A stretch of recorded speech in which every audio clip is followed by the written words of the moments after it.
batas penangkapan.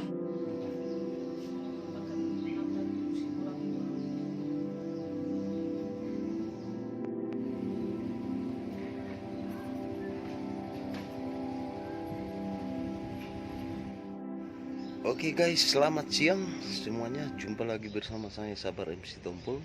Saya saat ini berada di Jalan Kartini, tepatnya di pemakaman keluarga Sultan Gunung Tua yang berada di tengah-tengah pemukiman masyarakat. Begini suasananya. Oke, siapa sih yang ada di pemakaman ini?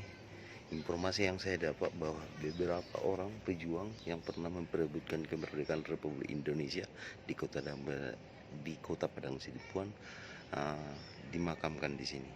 Untuk mengetahui lanjut, kita bersama dengan ahli waris yang namanya Priska Rahab. Ayo kita tanya beliau tentang keberadaan para pahlawan dan pejuang di makam ini.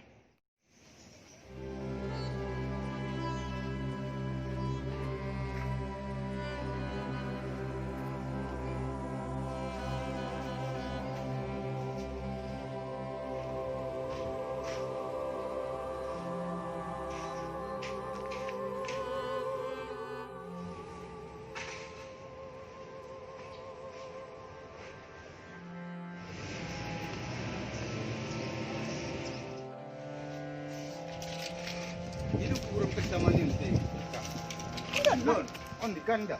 iya inilah kuburan dia. Dulu siapa si Tagalung di sini, di sebelahnya. Tapi setelah pindah siapa, Korem ke Sibolga, diminta oleh si Tagalung dipindahkan ke Taman Makam Pahlawan. Ini pun diminta, tapi nggak dikasih sama opung kami, nggak dikasih sama bapaknya karena ini kan tempat-tempat makam pahlawan, kalau mau ziarah harus pergi. Selamat siang itu. Siang. Bisa itu ceritakan tentang siapa-siapa saja pahlawan yang ada di makam Sultan Gunung Tua ini? Kalau pahlawan untuk masa penjajahan dulu, tahun merebut kemerdekaan Republik Indonesia itu ada 2 orang di sini. Namanya Kapten Ramses Harahap, nggak jauh di kuburannya.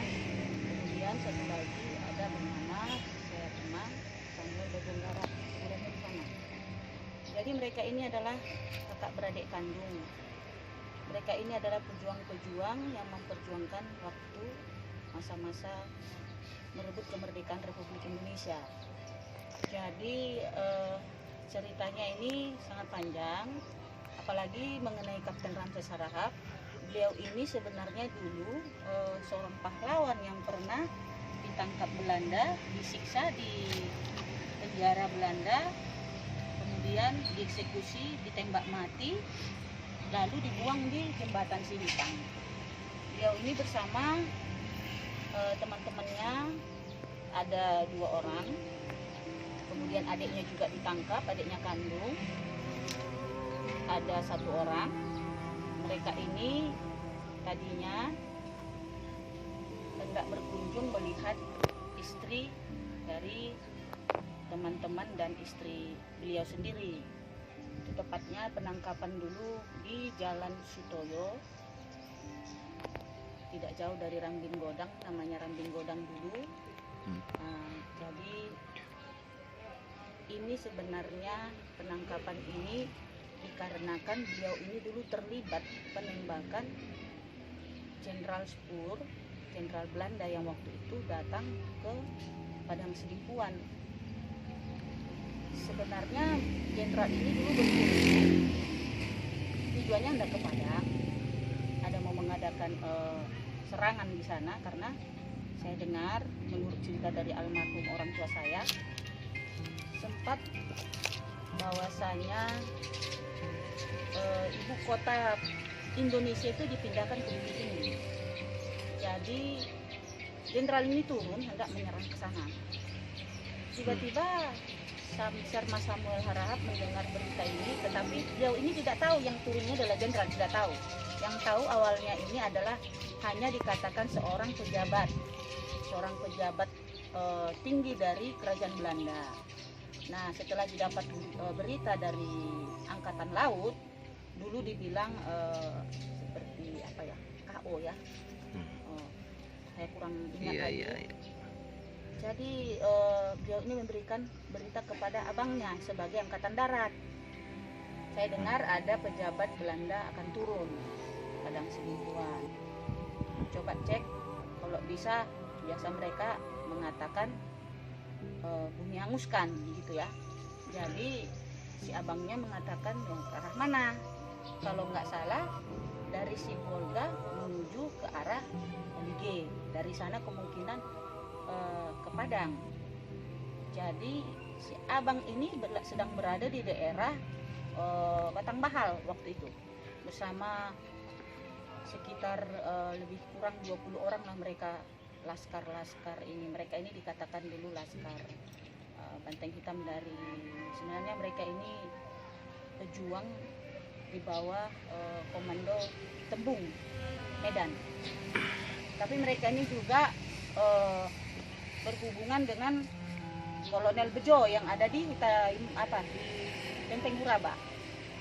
Jadi mereka ini sebenarnya laskar-laskar yang ada di tengah hutan untuk merebut kemerdekaan, untuk memerangi Belanda. Jadi pada saat itu mereka ini di Batang Bahal pergilah ke arah Simago-mago Sipirok. Mereka tunggu di sana berapa lama. Sang pejabat tinggi yang dikatakan ini tidak muncul-muncul. Akhirnya dia menghubungi adiknya dengan marah. Berita yang kalian berikan itu tidak benar, begitu. Datang adiknya Samuel, tidak mungkin tidak benar, karena ini kami dari Angkatan Laut sudah ada informasi. Itu ceritanya. Akhirnya Serma Samuel pun coba lagi mengkonfirmasi sama teman-temannya di Angkatan Laut. Setelah itu dikonfirmasi benar, tapi kemungkinan itu masih di jalan, tidak tahu ke arah mana mereka. Tiba-tiba ada tuh di daerah Simago-mago mereka, ada Sipirok bergerilya itu, ada banyak memang beberapa laskar-laskar di sana, ada beberapa nama-nama laskar. Jadi pada siang hari kalau nggak salah, siang atau hampir menuju sore lah, lewat si Jenderal Spur ini dari arah Medan menuju mau ke arah Padang. Tidak sengaja ada yang melihat seperti gerombolan dari jauh ya, asap gitu. Seperti ada itu gerombolan asap, ternyata mobil daripada kontingen prajurit Belanda. Akhirnya mereka turun, mereka lihat asap itu secara mendekat, diserang lain. Mereka serang, setelah diserang ada beberapa yang terluka, baik laskar, ada yang mati, baik dari pihak prajurit Belanda juga ada yang meninggal. Tetapi si pejabat yang mereka katakan ini melarikan diri. Dengan gesit, si Ramses Harap ini jago naik kuda. Jadi dia mengejar tuh naik kuda, masuk dari arah Sijungkang, dari pedalaman Sijungkang, ngejar menuju Padang Sidimpuan ini. Ketemu lagi lah mereka sebelum Pargarutan. Ada suatu desa namanya di situ, antara kalau nggak salah saya dahulunya dikatakan kurang lebih desa Marisi atau desa apa, saya kurang tahu, lupa. Tapi tempatnya saya tahu, saya sudah pernah ke sana dibawa almarhum bapak saya dulu untuk melihat kenangan-kenangan perjuangan ini. Jadi setelah itu terjadi pertempuran lagi di situ. Nah, ditembak lagi pejabat Belanda tersebut, akhirnya mengenailah dada. Tetapi karena sudah ada telepon dari Sibolga kemungkinan dan dari arah Padang, mereka takut akan datang pembantuan, mereka lari bubar di situ. Cuman si jenderal ini sempat dilarikan lagi menuju Padang Sidimpuan, dan sempat, kalau tidak salah, sebentar di rumah sakit Padang Sidimpuan ini sempat untuk dikasih pertolongan pertama, baru dilarikan ke arah Sibolga. Nah, setelah diketahui si pejabat prajurit Belanda ini ditembak, mulailah diselidiki. Ternyata beliau adalah seorang jenderal Belanda yang datang kemari. Tujuannya tadinya mau ke Padang, hendak menggempur ibu kota dari Indonesia yang pada saat itu ditempatkan di Bukit Tinggi. Nah, setelah terjadi kejadian tersebut, Kapten Ramses Harahap mulailah diburu dan kawan-kawan. Diperintahlah oleh Ratu Belanda dengan kerajaan Belanda, orang yang menembak Jenderal Spoor harus dapat. Dan ini sebenarnya ada rahasia yang disembunyikan oleh kerajaan Belanda dahulunya supaya jangan goncang kerajaan Belanda. Mereka menyembunyikan bahwa yang tertembak ini adalah Jenderal Spoor.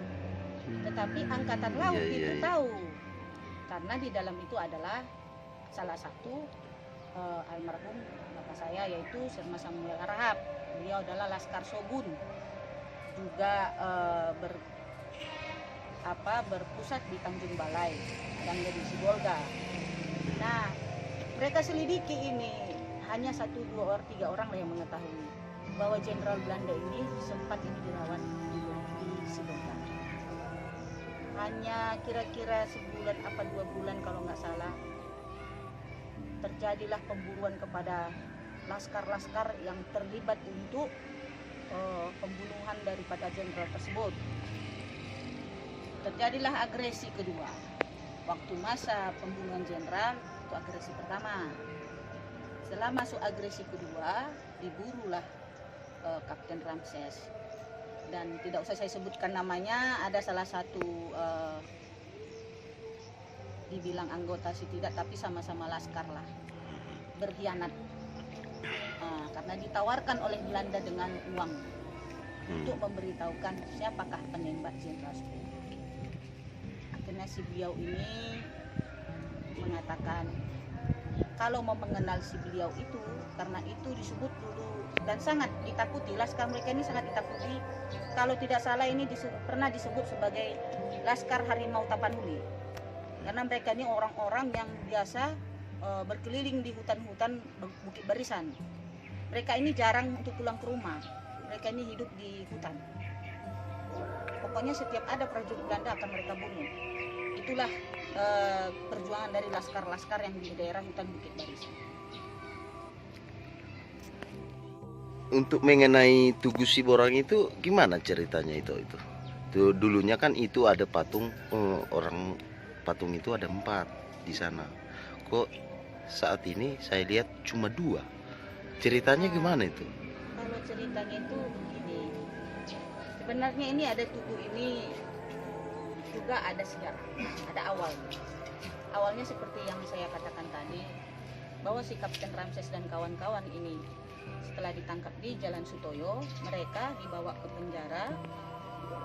Ada itu kira-kira kalau nggak salah saya di dekat, kalau dulu itu adalah kantor Kodim dulu, Kodim Padang Seribuan, sekarang jadi KFC. Disitulah beliau ini ditangkap dan disiksa. Yang ditangkap ini ada 4 orang, yaitu Ramses, ada Marga Huta Galung temennya, ada Marga Simbolon, dan adiknya juga Marga Harahap, yaitu Serma Samuel Harahap, adiknya kandung. Tapi adiknya kandung ini dilepas dikarenakan yang 3 ini sepakat menyatakan bahwa adik kandungnya ini adalah anak sekolah. Kebetulan adik kandungnya ini orangnya kecil dan memakai celana SMP. Akhirnya Belanda percaya, karena melihat situasi tubuh fisik yang memang kecil, mereka percaya bahwa adiknya adalah anak sekolah. Akhirnya dilepaskan. Tujuan dilepaskan, mereka meminta supaya adiknya ini Serma Samuel Harahap ini meminta bantuan kepada Kolonel Bejo, karena itulah dia laskar yang paling dekat di Benteng Puraba. Mana tahu bisa menyerang dari penjara Belanda tersebut untuk membebaskan mereka. Akhirnya tidak berapa lama ataupun berapa hari kemudian mereka dieksekusi mati oleh Belanda dan dibuang di Sita. Nah, setelah itu dicarilah ini, sampailah kepada Kolonel Bejo, mereka mencarilah mayat ini. Mulai dari Sigalangan mereka cari, akhirnya itu dapat di daerah batang angko lah. Hanya tubuh yang utuh, sebenarnya mereka ini tidak utuh lagi. Wajahnya sudah hancur, cuman badan ada tubuh, itu Ramses Sarahap. Simbolon juga sudah ada yang tangannya terpotong, udah nggak nampak, mungkin pada masa itu ada buaya di sana. Nah, yang paling parahnya Hutagalung. Hutagalung ini dapat potongan-potongan tubuh aja, dan mereka dikubur di sini. Di sini. Dulu Hutagalung itu dikubur di sebelahnya, di sini. Sebelah Kapten Ramses Sarahap. Karena masa itu belum ada kuburan pahlawan. Nah, setelah Indonesia merdeka, adalah kuburan pahlawan, dipindahkanlah kuburan Hutagalung ke Taman Makam Pahlawan. Korem dulu meminta kalau kuburan Kapten Ramses ini juga dipindahkan, karena ini merupakan pahlawan bagi mereka. Jadi ambillah kesepakatan berembuk dengan ayah daripada Ramses Sarahap. Ayah Ramses Sarahap kurang setuju, karena kenapa? Kalau dia dikubur di Taman Makam Pahlawan, pada dahulu kala itu tidak bisa sembarangan untuk ziarah. Sementara ayahnya ini setiap hari harus ziarah. Nah, dia ziarah untuk mengenang anaknya. Saya potong lagi tuh ya. Untuk Hutagalung ini nama aslinya siapa? Nama aslinya saya kurang ingat ya, tapi saya ada punya berkas di rumah. Nanti kita lihat di situ ada nama beliau di situ, Hutagalung, bersama dengan Kapten Ramses Sarahap. Bisa kita lihat, karena saya udah agak lupa ya. Itu juga cukup lama. Kalau untuk Pak Hutagalung ini, almarhum Hutagalung, dia tinggal berdomisili di mana? Kalau Asalnya domisili dari Tarutung. Simbolon juga dari Tarutung. Jadi ada juga Margaharap, tapi saya nggak tahu tuh namanya. Itu kurasa dia sempat tertembak di Jalan Sutoyo, tapi larikan diri. Hanya hilang. Dia akhirnya hilang, nggak tahu di mana. Terus untuk anak kecil yang digendong ibu-ibu itu siapa itu Pak? Yang itu? Itu anak kecil yang digendong di tubuh itu Namanya siapa? sebenarnya ini agak apa ya, sedikit kita buka aja ya, biar semua umum tahu. Setelah Hutagalung ini meninggal, dia memiliki anak perempuan. Anak perempuan berumur kira-kira 4 atau 5 tahun itu lagi. Jadi istrinya sering menggendong. Muncullah lagu Butet. Diciptakanlah sama Naus Lumorang mengenang Hutagalung dengan lagu Butet. Tahu lagu Butet kan? Butet. Begini lagi toh ya. Begini. Kok saat ini kan banyak orang masyarakat yang mengatakan bahwa tubuh itu identik dengan bayi.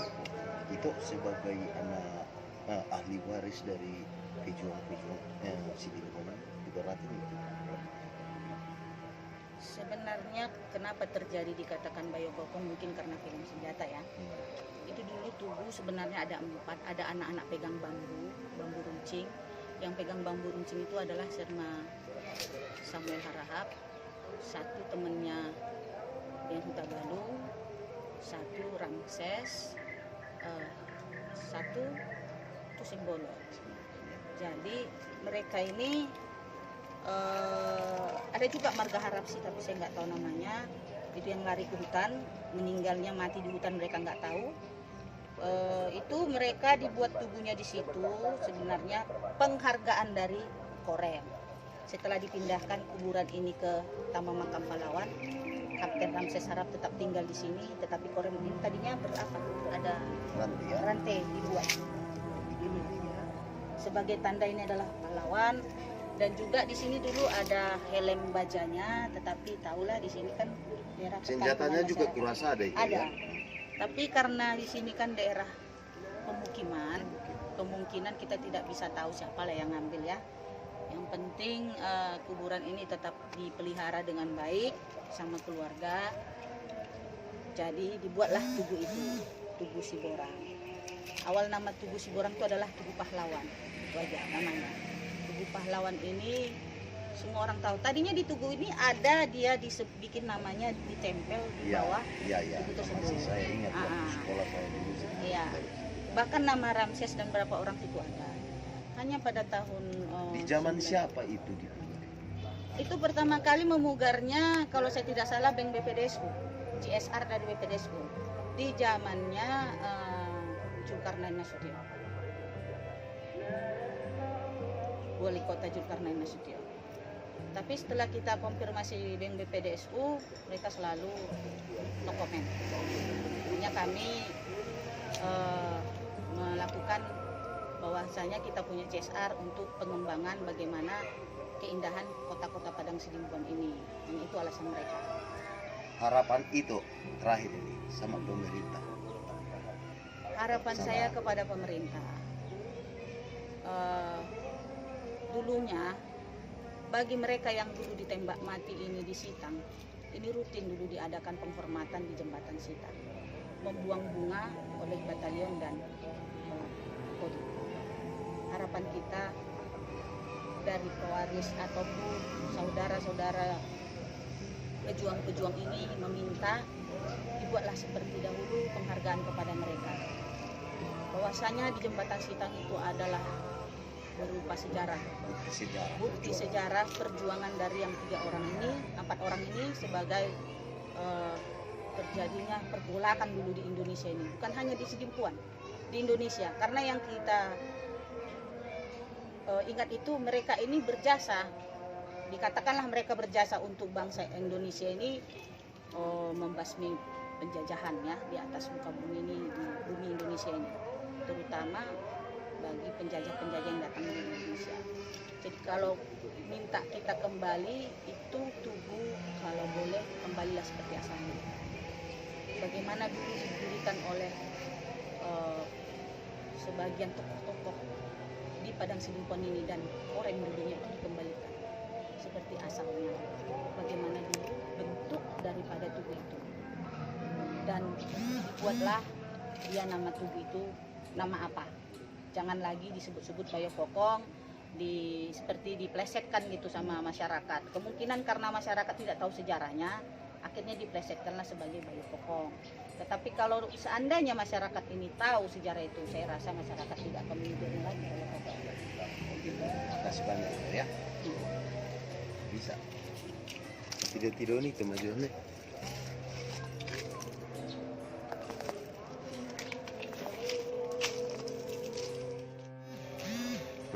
Maaf. Apa? Samuel Bajonggarap. Serma Samuel.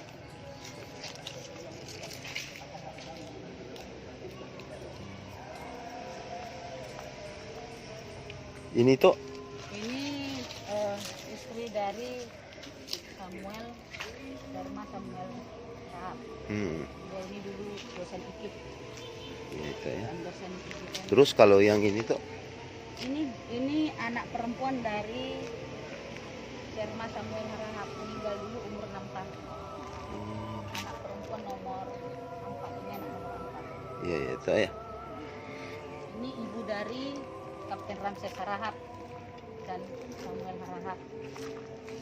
Ini ayah dari Samuel Harahap dan Kapten Ramses Harahap.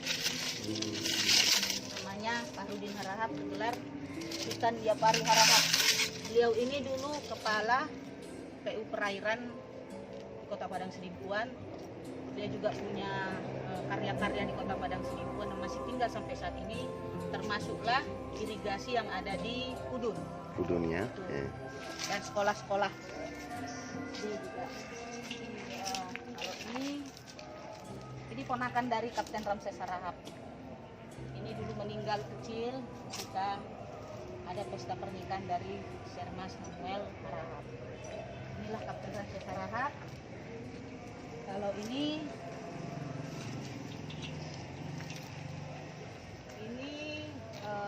udah jauh ke atas. Ini dibilang sepupu dari kakeknya Kapten Ramses Harahap. Tapi Muslim ya tuh ya? Muslim. Ini dulu seorang jaksa di Kota Padang Sidimpuan, di Sibolga, dan pernah juga di Nias, jaksa. Dan di sebelah sana juga Muslim. Kalau ini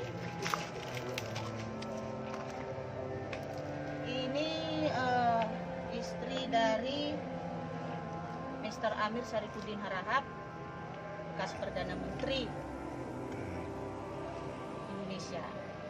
Ini juga merupakan suaminya Mr. Amir, kakek daripada Kapten Ramses Harahap, kakeknya. Itu, nah yang ini adalah kakek kandung dari Kapten Ramses Harahap. Inilah kakeknya kandung. Beliau ini dulu pernah menjadi demang di Tarutung, pernah menjadi demang di Nias, pernah jadi demang di Sibolga, pernah jadi demang di Balige, juga di Tapsek. Beliau ini banyak jasa-jasanya untuk masyarakat Tapanuli ya khususnya. Dialah yang menciptakan bibit unggul mengenai mangga Balige, mengenai nanas Tarutung, mengenai bawang Balige, dan tanam-tanaman lainnya di sana. Beliau inilah yang berhasil dulu untuk membuat subur tanah Tapanuli, dan ada penghargaan sebuah perunggu dari kerajaan Belanda dulu kepada beliau.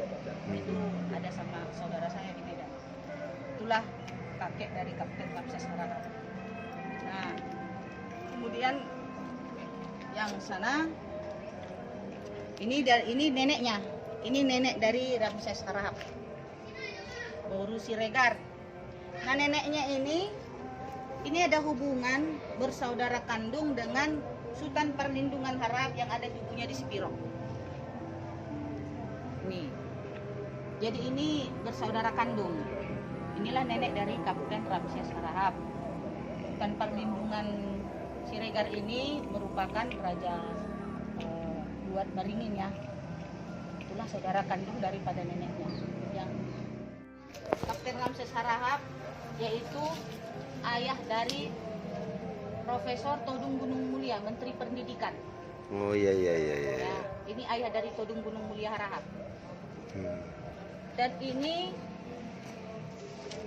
Amir Syarifuddin Harahap, juga sepupu kandung dari kakeknya Kapten Ramses Harahap. Ini adiknya Mr. Amir Syarifuddin Harahap. Ini adiknya kandung, meninggal muda karena sakit cacar. Oh iya. Anda mencari Kapten Ramses Harahap dan sering mengantar-ngantar makanan untuk para pejuang waktu kecil. Kadang-kadang disuruh abangnya, kakaknya coba antar makanan sama si Polan. Nah, ini sering ini, Namboru ini. Kalau kita orang Batak bilang Namboru. Kalau orang kita ini bilang Bibi. Untuk ini sendiri itu? Kalau ini sebenarnya suami daripada Ferdinand Sitompul. Nah, Mangguru ini Henry Frederick Sitompul. Kalau ini beliau ini dulu teknisi dari seluruh bioskop-bioskop yang ada di daerah Tapanuli beliau. Kalau dibilang zaman dulu Sitompul teknisi, orang sangat mengenalnya Pak Tompul teknisi, karena beliau ini dulu sebagai orang yang dibutuhkan lah. Zaman dulu kan dibutuhkan di bioskop, baik di Sibolga, Batang Toru, Mandeling, Padang Sidimpuan, bahkan sampai ke Tarutung. Ini beliau lah ini. Ke Padang juga pernah dipanggil untuk memperbaiki bioskop kalau ada yang rusak-rusak film mereka. Teknisinya ya beliau inilah. Ya, Bastian Harahap, gelar Baginda kedua ini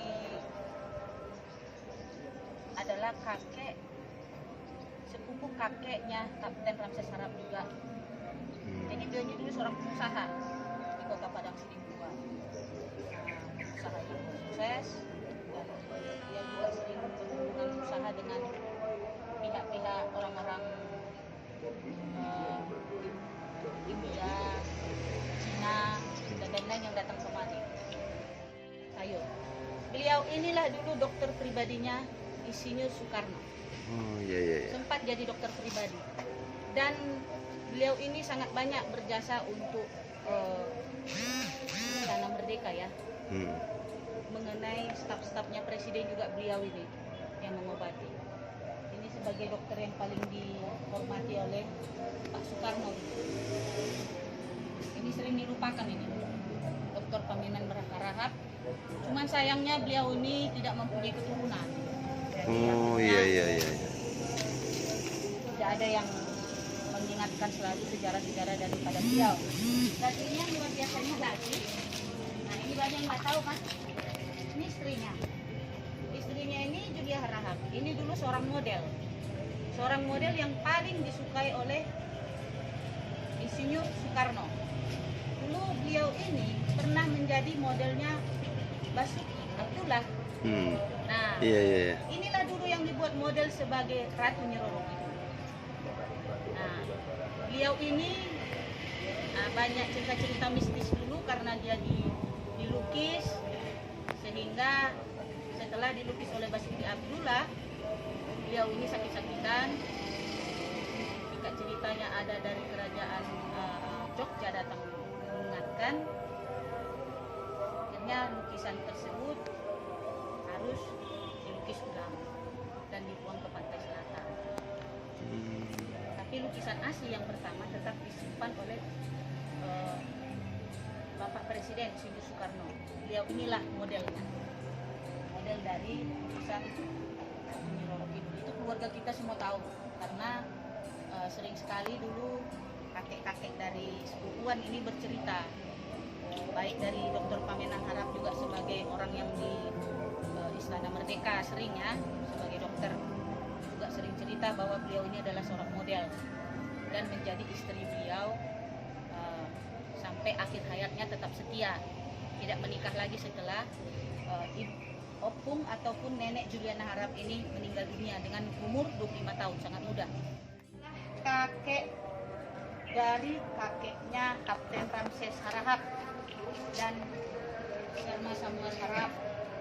Beliau ini pada zaman dulu seorang jaksa. Beliaulah jaksa pertama orang Batak. Namanya Ephraim Johannes Mikael, tapi sering disebut Ephraim. Bergelar raja, yaitu Sultan Gunung Tuah Harahap. Beliaulah kepala jaksa Residen Tapanuli, orang Batak pertama yang menjadi kepala jaksa. Nah, jadi beliau ini sampai akhir hidupnya masih berjabatan kepala jaksa. Kurang lebih hampir lebih 20 tahun menjabat kepala jaksa. Ini opung kita ini banyak sekali membantu pembangunan yang ada di Kota Padang Sidimpuan, dan banyak juga memberikan dan menghibahkan tanahnya untuk kemajuan Kota Padang Sidimpuan, baik untuk rumah ibadah juga beliau ada sumbangkan, baik untuk ada dulu namanya Persatuan Muslim Indonesia kalau nggak salah saya, itu sempat dulu juga dibangun satu gedung di Jalan Merdeka, itu diberikan beliau untuk Persatuan Muslim Indonesia.